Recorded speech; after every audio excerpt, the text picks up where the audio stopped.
Enkuyanja beshara harinyabari Health Center yakashatu banyuma yo kutebekanisa rusisira rw'ibyamagara kandi indwara zitari zimwe na zimwe zicebeirwe zaragurwa. Abashahaba kabashaba uga Patriot Clinic of Uganda abashaba Secretary General w'ikitini Sakabanda kandi na Secretary wa Mobilization w'ikitini Samawanda Biro UAG kurwa General Kinirugaba so benu nkareba kunuya twabire twine mugapu ninga twine mukuburaburamo ndubadende byamagara wenda abashirayo najanti tumukampa abashaho bakija bakaragurira abantu bito ku muri Gara West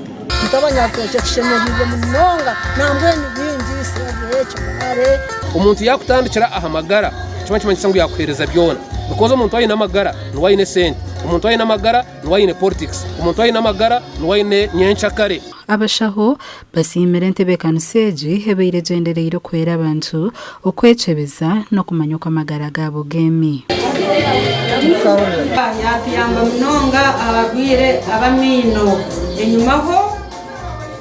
abagwire abamino benibiza konkoshanga umushaho okora byamino atine byo kubakoresa ko muri cyangwa nti todi umunamba y'abagwire rukaga abrinomwe abagwire rukaga abrinomwe twakoraho endwari nyingi kurigero mu record zayo mu kitabo nindeba abantu bakunu bashashe migongo kandi bine ndwara za pressure na sukari igishabe cyango no kugira ngo igware rugumeho rumeme nubazi umuntu yiza kuraguza ashange harwo mubazi gasha kwa Ben Muhozo mu Rushenyi.